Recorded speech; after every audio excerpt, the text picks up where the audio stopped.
C'est l'instant des Yoloutins. Salut la team YOLO. Salut. Donc là le sujet qu'on va évoquer avec la glace ça va être le dodo et le manger. Donc on va commencer par le dodo. Ouais, c'est bonne idée.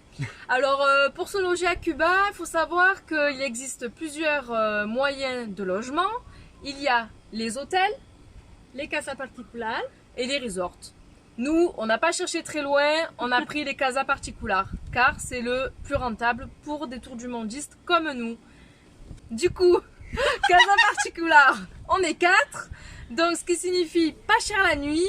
On compte à peu près 2,5 à 5 cucs par personne par nuit, donc on s'en sort plutôt pas mal.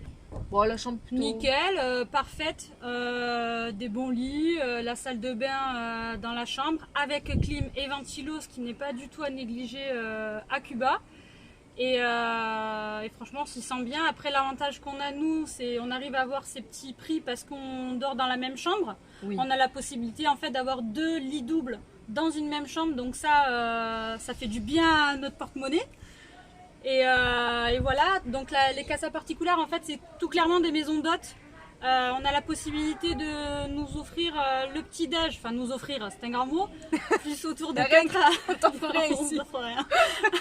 autour de 4 à 5 euros dans ce petit déjeuner qui est très copieux quand même.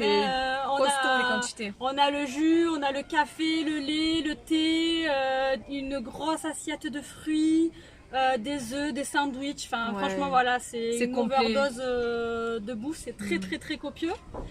Mais en revanche, c'est pas forcément ce qu'on choisit nous, parce que en fait en se promenant dans la rue on trouve bien moins cher. Ah oui. Hein, Gladys? Ah oui, on trouve un peu de tout, des tortillas, des sandwichs, des pizzas, tout ce que tu veux, tu peux trouver.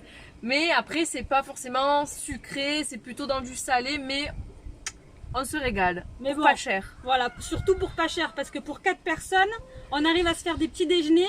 Allez, si vraiment on a des grosses faims, on dépasse pas les 2 euros pour 4 personnes.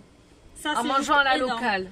Avec le bon café cubain qui va bien. Donc, ça, à Cuba, là on va basculer sur la bouffe. C'est pas très culinairement recherché. C'est très basique. Ça va être du riz, du riz, des œufs. Ouais, du riz, voilà. Des pizzas, Des œufs. des sandwichs. On est très choqués. Ouais, franchement, on est très choqués aussi par le fait, la diversité des légumes et des fruits qu'il y a sur cette île qu'on ne retrouve pas forcément dans notre assiette. Il y en a Des plein. avocats magnifiques et malheureusement on les retrouve pas. Donc ça c'est le petit bémol qu'on a à Cuba, on se régale pas du tout culinairement, c'est très gras. Et mais bon voilà, franchement à part ça tout va bien et c'est vrai que voilà, après on sait que sur Cuba on se régalerait plus à manger des langoustes. C'est connu, la langouste ça existe, ça a été ouvert depuis pas très longtemps à Cuba la langouste. Et bon. Par contre c'est le coup de bambou international parce que ben oui on a des prix très attractifs du genre 5 euros, 10 euros. Par contre c'est pas du tout frais, c'est du surgelé. Préparé. Voilà, c'est quand même assez décevant de trouver ça sur une île.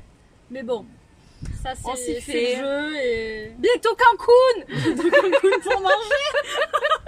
Bon voilà, ben on vous fait des gros bisous. Bisous.